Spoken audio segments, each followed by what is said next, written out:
에브라임 산지 라마다임 소빔에 에브라임 사람 엘가나라 하는 사람이 있었으니 그는 여로함의 아들이요 엘리후의 손자요 도후의 증손이요 숲의 현손이더라. 그에게 두 아내가 있었으니 한 사람의 이름은 한나요 한 사람의 이름은 브닌나라. 브닌나에게는 자식이 있고 한나에게는 자식이 없었더라. 이 사람이 매년 자기 성읍에서 나와서 실로에 올라가서 만군의 여호와께 예배하며 제사를 드렸는데 엘리의 두 아들 홈니와 비느하스가 여호와의 제사장으로 거기에 있었더라. 엘가나가 제사를 드리는 날에는 제물의 분깃을 그의 아내 브닌나와 그의 모든 자녀에게 주고 한나에게는 갑절을 주니 이는 그를 사랑함이라. 그러나 여호와께서 그에게 임신하지 못하게 하심으로 그의 적수인 브닌나가 그를 심히 격분하게 하여 괴롭게 하더라. 매년 한나가 여호와의 집에 올라갈 때마다 남편이 그같이 하매 브닌나가 그를 격분시키므로 그가 울고 먹지 아니하니 그의 남편 엘가나가 그에게 이르되 한나여 어찌하여 울며 어찌하여 먹지 아니하며 어찌하여 그대의 마음이 슬프냐. 내가 그대에게 10아들보다 낫지 아니하냐 하니라.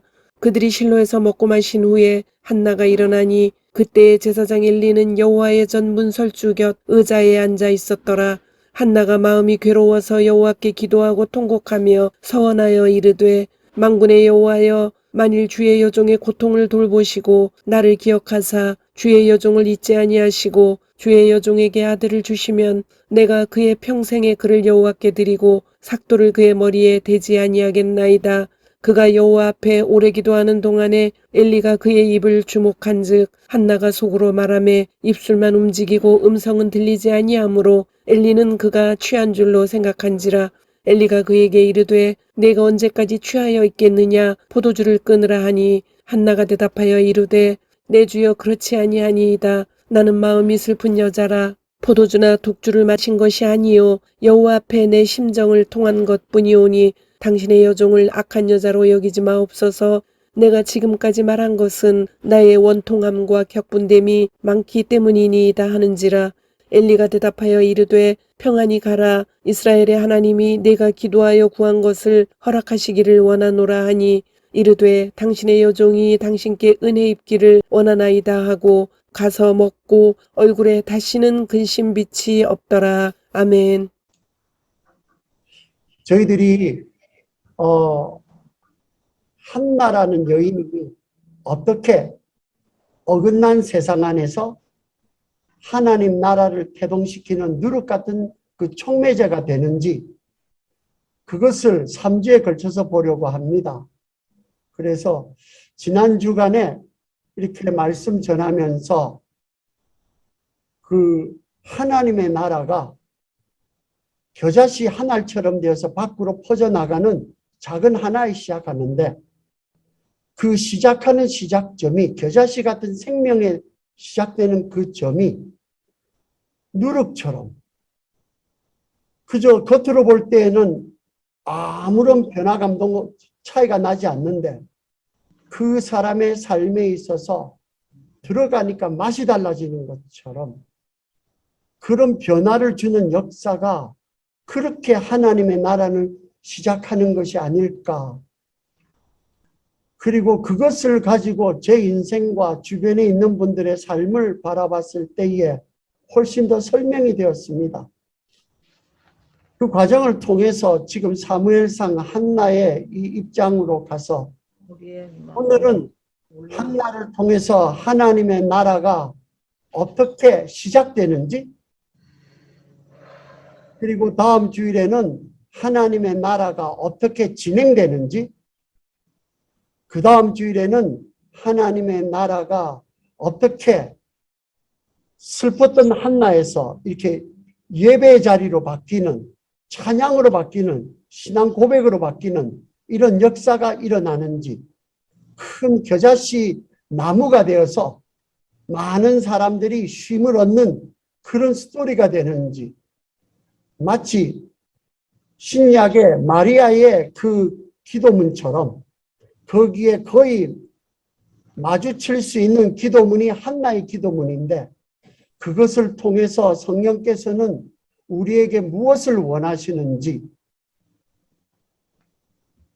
우리의 삶의 고통처럼 되어 있는 그 자리에 어떻게 하면은 애통의 자리로 바뀌어서 애통하는 자는 복이 있나니 천국이 저희 것임이라 라는 것을 우리의 삶의 자리에서 체험하고 그것을 전하고 내가 바뀌어야 내 주변에 있는 사람들이 기다리는데 거기에 이 복음의 소식을 전해줄 수 있는 사람이 되는지. 우리는 어제보다 오늘이 내 인생의 마지막 날은 하루 더 짧았고요.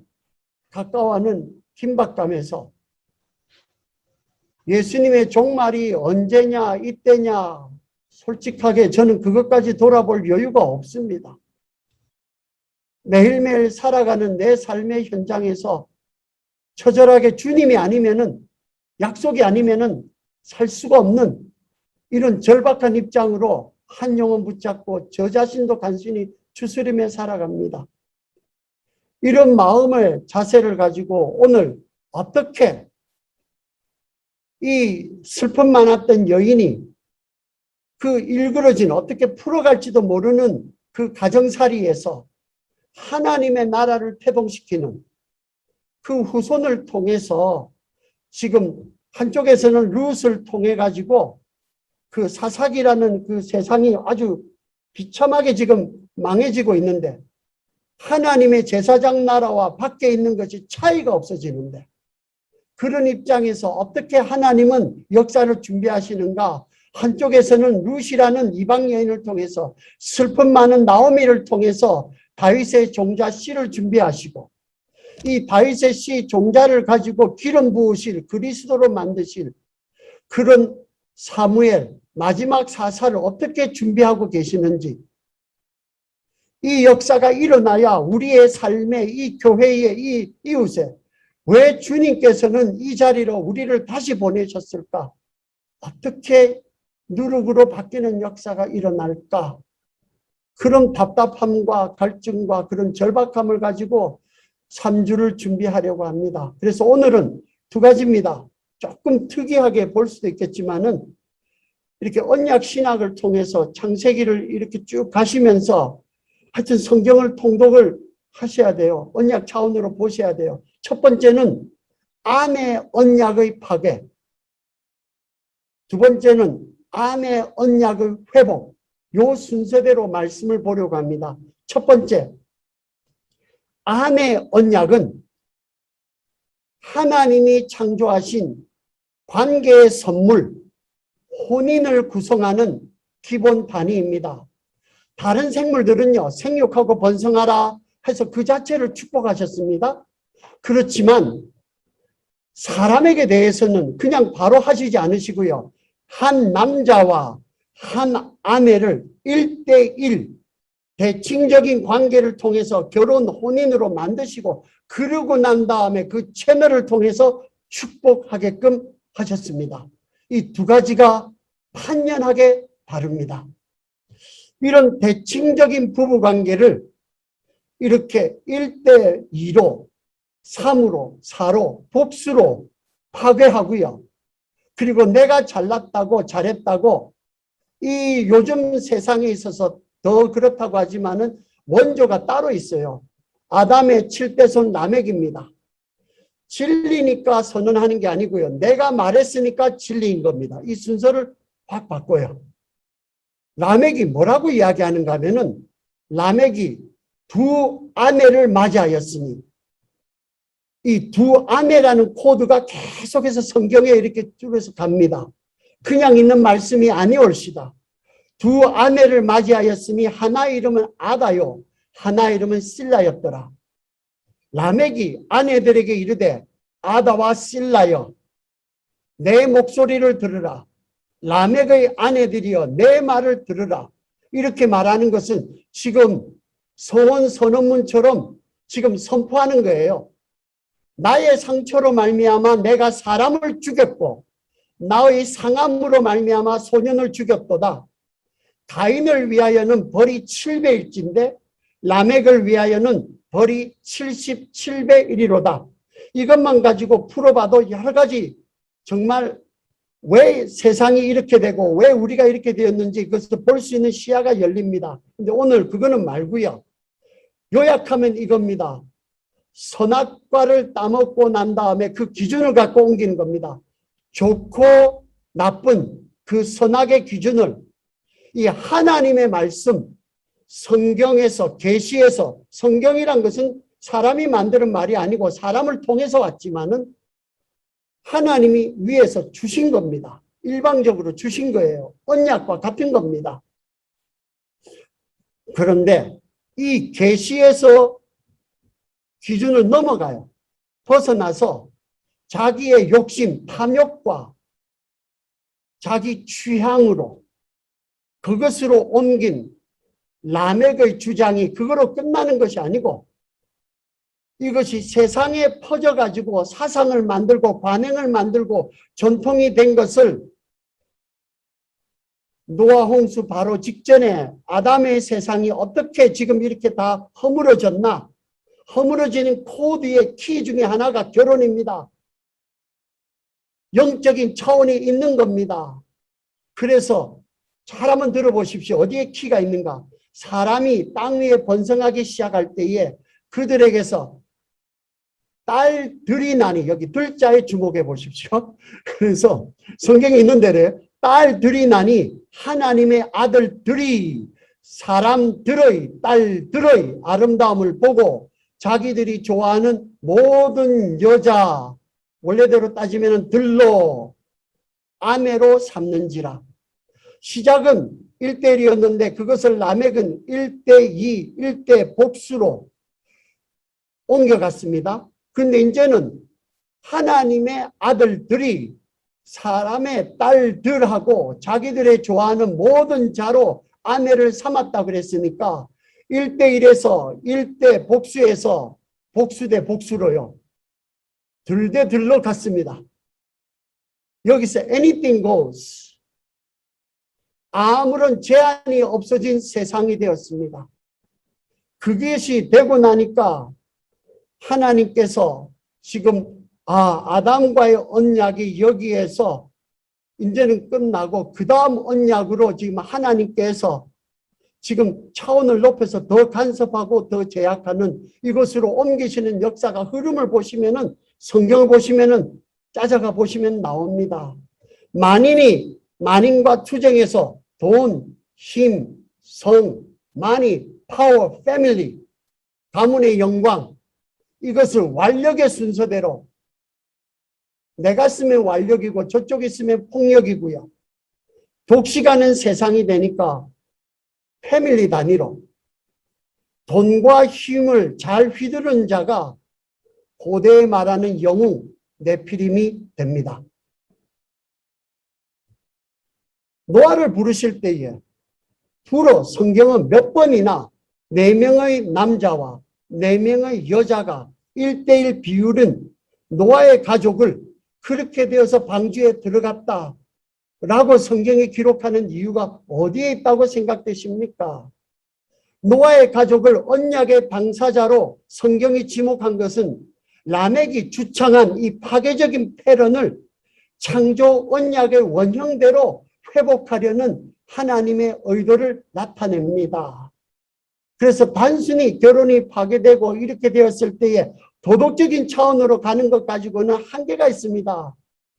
도덕적으로 완벽한 인물들 성경에 누가 있습니까? 다 문제가 많습니다. 그럼에도 불구하고 기준은 하나님이 세우신 기준에 대해서 지금 끊임없이 하나님이 보여주고 있는 겁니다. 여러분과 저의 결혼 생활은 여러분과 저의 결혼이 목적이 아닙니다. 궁극적으로 그 목적은 하나님과 하나님의 아들 예수 그리스도와 우리와의 교회와의 관계를 묶어주는 그것이 목적이 있습니다. 그것이 아니면은 그렇게까지 결혼 생활, 세상이 하는 말대로 결혼은 미친 짓이다 라고 하는 것이 맞을지도 모릅니다. 그런데 그럼에도 불구하고 하는 것은 세상이 다가 아니고 천국이 있기 때문에 그런 것입니다. 이제 사사기를 이렇게 보겠습니다. 보는 이유는 사무엘상 제일 끝에 12명의 사사가 12명 나오는데 12명 나오고 난 다음에 그것이 끝나고 사무엘상에서 엘리라는 사사가 나오고 엘리를 통해서 사무엘이라는 사사가 나옵니다. 이제 하나님이 허락해 주시면은 그 다음으로 이렇게 쭉 갈 수 있겠지만 일단은 한나에 집중해 보십시다. 사사는 뭔가 하면요. 사사의 원조는 모세입니다. 모세, 여호수아. 그렇게 해서 본을 쫓아가 그게 모델이에요. 그러고 난 다음에 본을 쫓아서 이스라엘을 외세에서 구출하는 전쟁을 통해서 리더로 인정받은 인물들입니다. 그런데 12명의 사사들이 보는데 인격적으로 이렇게 읽으실 때에 성경을 읽으실 때 이렇게 집중적으로 불편한 인물들이 나오는 쪽이 사사기입니다.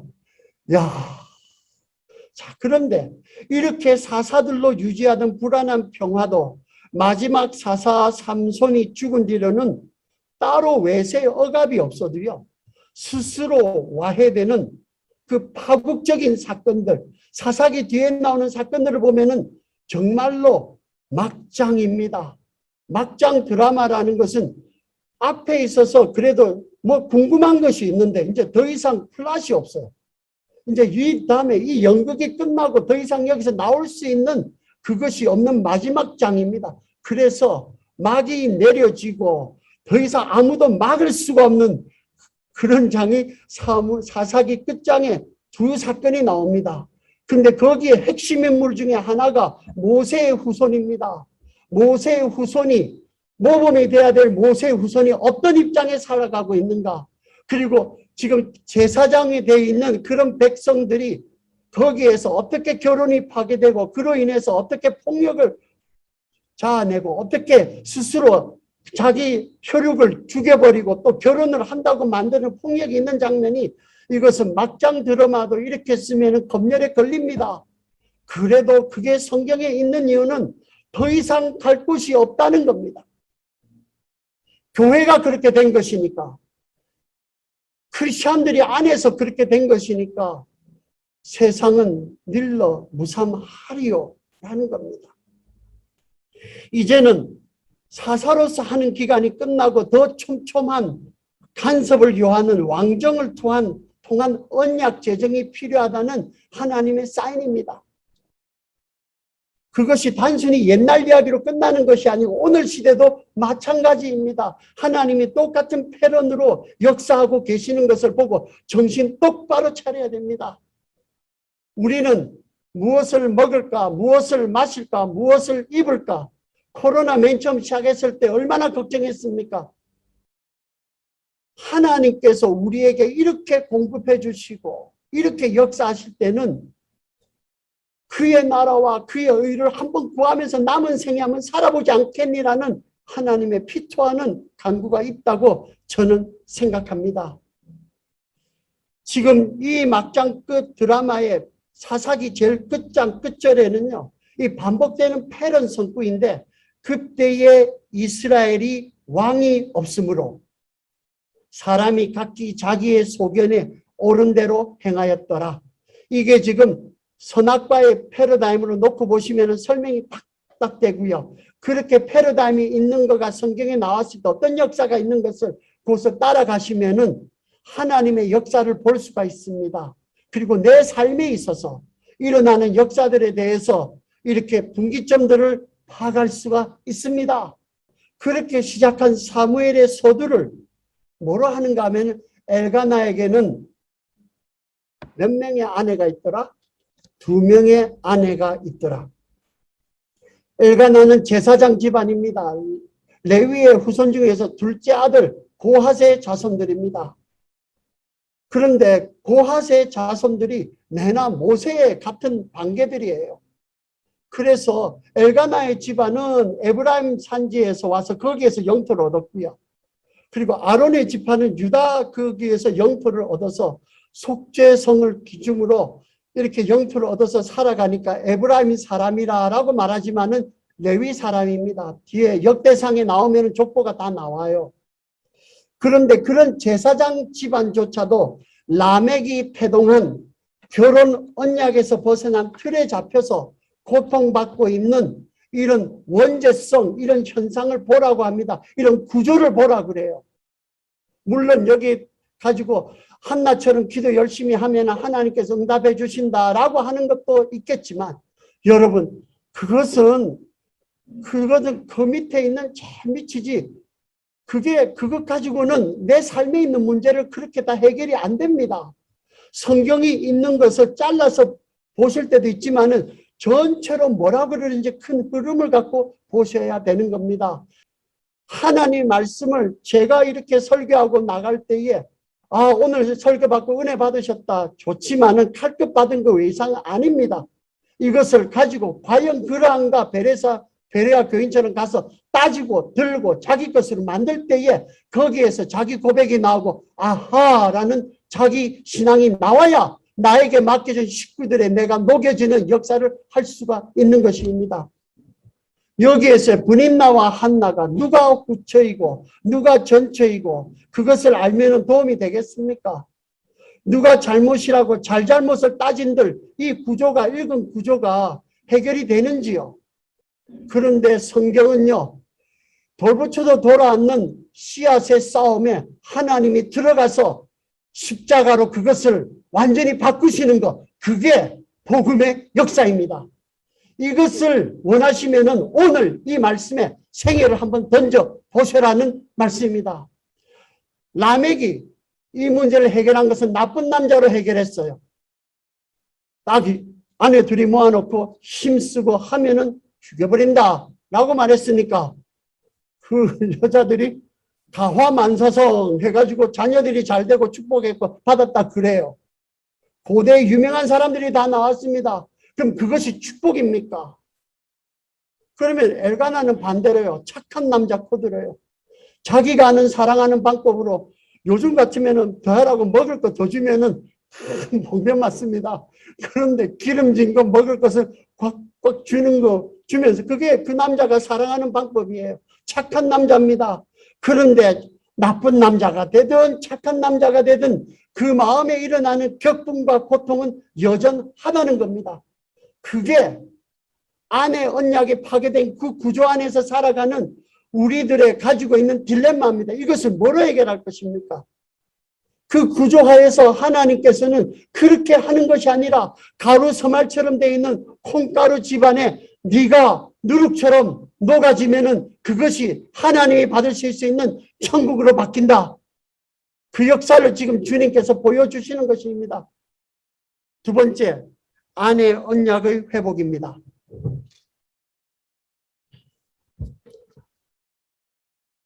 하나님께서는 어떻게 새로운 세상, 하나님의 나라를 세상을 여시는가? 성경은 세상과 구별이 없어진 언약의 백성들과 그 집을 회복하는 순서로 시작합니다. 신약 성경에 여자가 해산함으로 구원을 얻는다는 이 말씀을 애 많이 낳으면 그런 말이 아니에요. 물론 요즘은 애 많이 낳아서 우리 싼데스도 많아야 됩니다. 정말로 이것이 기본 거기에 축복은 축복이지만은 그 밑에 그것 가지고는 말하는 차원이 아닙니다. 그것은 나오는 것 중에 하나고요. 성경에서 하는 것은 하나님께서 사회에서 약자로 취급받는 거기에 짐으로 뱉는 거기에 어떻게 하나님께서 하나님의 나라를 회복하는 그 역사를 하시는지 언약 차원에서 그것을 지금 말해주고 있는 것이에요. 그래서 어떻게 하나님께서는 이렇게 회복하는 언약의 백성들과 그 집을 나라를 회복하는 순서를 시작하면서 누구에게 주목하는가? 애통한 사정들을 가진 여자들, 특별히 자녀가 없는 여인과 과부를 주목합니다. 그 이유는 이 사람들은 기댈 데가 없는 사람들이에요. 이 사람들은 고대 사회에서도 그렇고요. 여기에 대해서 차별을 받고 한 사람으로서 존재 가치에 대해서 선함을 공기 물 마시듯이 이렇게 비굴함과 이렇게 비참함 마시고 살던 구조에 있던 사람들을 지금 주목하는 겁니다. 하나님께서 사회적 약자와 소외된 사람의 대표로 이것을 쓰시는 것입니다. 남존여비 여존남비 이것을 말하는 것이 아니올시다. 남녀 평등을 말하는 것도 아니올시다. 하나님의 지체된 한 생명의 유업을 같이 함께 받을 자를 말씀하시는 것이지요. 그래서 지금 이렇게 차별과 멸시로 소외받고 애통하는 이들의 대표로 지금 자녀가 없어서 서러움받는 사라, 라헬, 한나 줄줄이 나오지 않습니까? 엘리사벳 다 그것이 그 이유 때문에 그런 겁니다. 그리고 이 여자들의 특징은 그냥 거기에 머물러 있지 않고 기회가 왔을 때에 언약의 약속에 자신을 믿음으로 던지는 여인들. 그래서 가루 서말 같은 이렇게 불풀불풀한 아무 가루가 갖고 있어도 생으로는 먹지도 제대로 못하고 목이 메이는 그 환경에 던져진 누룩처럼 생명적 변화를 촉진시키는 매개체로 쓰이는 그 복음의 이치를 말해주고 있습니다. 여러분이 이 자리에 오셨을 때 여러분의 삶에는, 여러분의 기도 제목에는 어떤 고통의 이유가 있습니까? 그것을 가지고, 갈증을 가지고 오셔야 됩니다. 그래서 네 가지로 가겠는데요. 빨리 가볼게요. 첫 번째, 이 하나님 나라의 시작은요, 마음이 슬픈 여자, 애통하는 자입니다. 한나의 애통의 특징은요, 세상의 구조로서는, 세상의 노력으로서는 궁극적으로 위로받을 수 없는 천국적인 구조를 가진 애통입니다. 천국이 아니면은 해소가 되지 않을 한을 품고 사시는지요. 그러면은 그 한에 대해서 하나님께서 나를 천국의 자리로 이끄시는구나. 마음이 애통한 자는 복이 있나니 천국이 저희 것이며 오히려 기뻐하시기를 바랍니다.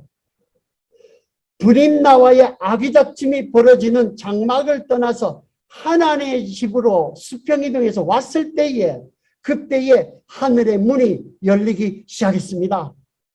고통을 가지고 여러분은 어디로 향하십니까? 고통이 여러분을 어디로 향하게 하십니까? 다시 말합니다. 애통하는 자는 복이 있나니 천국이 저희 것이며. 한나가 처음부터 갔으면 오죽 좋았을까? 그런데 다 그것도 애통도 때가 차야 그로 가는 겁니다. 그러니까 가장 늦었다고 생각할 때가 가장 빠르다라고 어떤 분이 성경 말씀 아닙니다.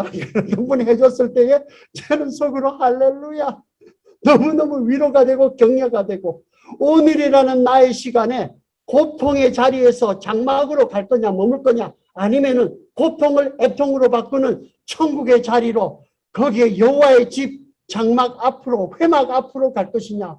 그 회막의 차이는 뭡니까? 거기에 회막에는 예수의 피가 뿌려져 있습니다. 6월절 어린 양의 피가 뿌려진 그 회막으로 여러분이 향하시기를 축원합니다. 그럴 때에 장막의 고통이 천국의 애통이 되는 전환을 맛보시기를 축원합니다. 두 번째, 이 하나님 나라의 강림은요, 심정을 통하는 기도로 내립니다. 기도는 사람 앞에 하는 것이 아니라 위로 하나님께 심정을 통하는 고통을 소통의 향연으로 태우시기 바랍니다. 여러분 거기에 태우실 때에 원래 분향단하고 있는 것은 거기에 이렇게 다 번제단에서 나온 걸 갖고 태워요. 함부로 태우는 거 아닙니다. 그렇지만 우리의 기도를 태우는 것은 그것을 태웠을 때 주님께서 주님의 기도에 합해서 그것을 기뻐 흠양하여 받으신다는 겁니다. 그래서 기도의 끝에 예수님의 이름으로 기도합니다라고 잊어버리지 말고 자꾸 이야기하는 것이 주님 나 때문이 아니고 주님의 예수의 오토리티 예수의 권위에 의지해서 하오니까 피 뿌려서 주십시오 라고 말하는 겁니다. 여호와의 전으로 향함이 수평적인 이동이면은 기도는 내 마음에 몸이 이동됐으면 오늘 오신 분들 이 몸으로 오신 겁니다. 줌으로 오셔도 오신 겁니다. 그런데 기도는요 수직적으로 내 마음을 하나님께 올리는 수직 이동입니다. 취함과 향락으로 고통을 잊으라는 엘리가 말하는 대로 그런 사람이 한두 명이 있었겠어요. 술 취하고 와가지고 파티하듯이 와서 하는 사람들이. 그러니까 엘리가 그렇게 말한 겁니다. 그런데 취함과 향락으로 고통을 잊으라는 세상과 유혹에 반대로 자신을 두는 것, 그것이 기도입니다. 기도는 사명이고요. 기도는 생명이고요. 기도는 거기에 대해서 목숨 걸고 할 것이 기도입니다. 예수인은 기도의 향단, 고통을 놓고 하늘의 문을 여는 사람들입니다. 급체로 꽉 막혔던 속이 시원하게 뚫리듯이 여러분 그 문제를 가지고 하나님 앞에 예수의 향단 위에다가 기도로 올려놓고 나면은 신기합니다. 정신이 또렷해지고요. 영은 맑아지고요. 성경 말씀으로 내 모습과 이것이 거울같이 명경처럼 보게 만들고요. 그리고 성령의 환한 조명으로 세상과 사건, 나와 이웃을 가리던 것들이, 안개 같은 것들이 싹 없어지는 그 일을, 그리고 기도하는 자는 더 기도하게 됩니다. 그렇게 기도하는 일을 시작하게 합니다. 세 번째, 문설주의 여정입니다.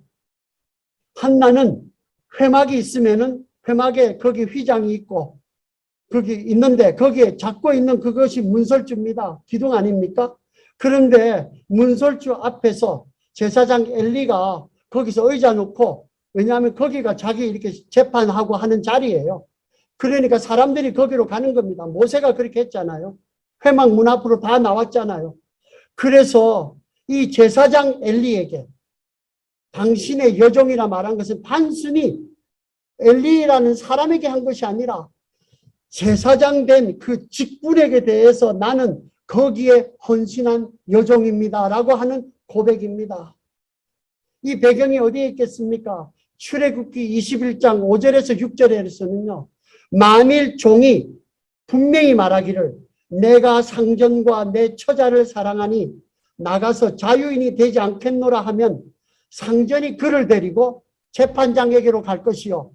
재판장이 제사장입니다. 그래서 거기로 갈 것이요. 또 그를 문이나 문설주 앞으로 데리고 가서 그것에다가 송곳으로 그의 귀를 뚫을 것이라. 그는 종신토록 그 상전을 섬기리라 말씀합니다. 귀를 뚫는다는 것은 그 언약의 헌신입니다. 왜 문설주일까요? 6월절 어린 양의 대속의 피에 문설주에 발라져 있기 때문입니다. 사람을 섬기고 종처럼 취급을 받았을 때에 억하심정 가지지 마시기 바랍니다. 먼저 종 되신 분이, 하나님이, 아들이 우리를, 신부된 교회처럼 된 우리를 나는 너희들과 같이 살겠다고 자신의 귀를 뚫어서 먼저 종이 되시고 그 문설주에 우리는 가서 갖다 대는 겁니다. 대속의 피가 없었으면 한나가 찾아갈 성막을 지키는 문설주도 없었습니다. 우리의 기도가 여호와의 성전 문설주에 내 귀를 뚫는 하나님의 종의 신분을 회복하는, 제사장 나라의 종의 신분을 회복하는 기도가 되기를 소원합니다. 네 번째, 마지막입니다. 문설주에서 엘리가 응답합니다. 아주 중요한 거가 그 응답이 문설주에서 예수의 피가 뿌려진 그 자리에서 나온다는 겁니다. 여러분과 저의 기도의 응답을 엉뚱한 데 가서 찾지 마시고, 그것은 일시적으로 기도 응답 받아도 그것은 그냥 하루 지나고 나면 그 다음이에요. 그 다음 거 또 나와요. 궁극적으로 예수 그리스도의 피가 쏟아진 그 응답에서 그 나의 주시는 응답을 초점을 맞추셔야 이것이 끊임없이 가는 맥이 있는, 천박하고 얄팍하지 않는 그런 맥을 뚫는 기도의 응답이 됩니다. 이렇게 엘리가 말합니다. 평안히 가라. 이스라엘을 하나님이 내가 기도하여 구한 것을 허락하시기를 원하노라. 그런데요, 이 말 원래 제사장이 자기 직업상 하는 이야기 아니겠어요? 그런데 한나는 엘리의 평범한 이 대답에서 은혜의 표적, 사인을 가졌습니다. 그리고 다시는 근심하는 빛, 걱정하는 빛, 수심이 없었습니다. 우리가 가지고 있는 문제는 아주 특별한 내 기준이 있어요. 아주 세게 기도하면은 세게 뭐가 와야 되는 이런 기준을 가지고 특별한 기적만 표적으로 인정하고 하나님이 끊임없이 보내주고 있음에도 아니, 하나님이 아직 기준이 안 돼요. 안 돼요. 하나님이 하시는 말씀은 내 아들을 죽기까지 다 내어 주었는데 더 이상 무엇을 원하는 거니? 그러면 사인을 기다리는, 응답을 기다리는 우리들과는 달리 한나는 그 평범한 대답을 사인으로 받기로 결정하고 믿었습니다. 진짜 표적은요, 한나가 엘리의 말을 응답으로 받고 내 마음에 수심이 없어진 것이 표적입니다. 그러니까 표적으로 받았으니까 수심이 없어진 게 아니고요. 내 마음에 근심이 그전에 그렇게 근심되고 그전에 그렇게 힘들었는데 이상해요. 왜 이렇게 기쁨이 그 안에서 울면서 기쁨이 있을까요? 위로 올라가신 예수가 우리 가운데 이미 내려서 우리를 언약의 담보 교회로 세우신다는, 나의 지체로 세우신다는, 주님과 피와 살이 통하고 신경이 통한다는 그것이 문설주에서 주시는 응답 사인입니다. 마무리 지으면서 이사야서 61장 말씀을 제가 읽어 올리겠습니다. 1절에서 3절입니다. 주 여호와의 영이 내게 내리셨으니 이는 여호와께서 내게 기름을 부으사 가난한 자에게 아름다운 소식을 전하게 하려 하심이라. 나를 보내사 마음이 상한 자를 고치며 포로된 자에게 자유를, 갇힌 자에게 노임을 선포하라. 여호와의 은혜의 해와 우리 하나님의 보복의 날을 선포하여 모든 슬픈 자를 위로하되 무릇 시온에서 슬퍼하는 자에게 화관을 주어 그 죄를 대신하여 기쁨의 기름으로 그 슬픔을 대신하시고 그들이 의의 나무 곧 여호와께서 심으신 그 영광을 나타낼 자라 일컬음을 받게 하려 하십니다. 이제 심정을 통하는 기도를 가지고 예수께 나아갑시다. 생활과 생각과 일상에서 차고 넘치는 예수의 응답과 사인을 발견하시고 우리의 애통을 통해서 회복을 기다리는 가족과 교회와 마을로 가서 한나처럼 가서 먹고 다시는 근심빛이 없이 기쁨을 누리고 전하는 은혜 입은 자로 살아가기를 축원합니다. 기도하겠습니다. 주님 은혜 감사합니다. 주님 은혜 감사합니다. 주께서 먼저 종이 되시고 주께서 먼저 피 뿌려주시고 우리에게 새 역사를 시작하시자고 주 예수를 믿어라 그리하면 너와 내 집이 구원을 얻으리라고 라멕으로부터 시작해서 대대로 일그러졌던 하나님의 언약의 가문을 회복하시겠다고 오늘 말씀을 주셨습니다. 주여 우리에게 누룩의 생명을 허락하여 주시옵소서. 기도의 영을 부어 주시옵소서. 기도의 입술을 열어 주시옵소서. 아버지 하나님, 한 분 한 분 녹아지는 그 과정을 통해서 겨자 씨앗이 되어서 생명의 겨자 씨 나무가 되어서 쉼을 얻고자 하는 수없이 많은 영혼들이 쉼을 쓸 수 있는 큰 나무로 주님 축복하여 주시옵소서. 예수님 이름으로 기도 올렸습니다. 아멘.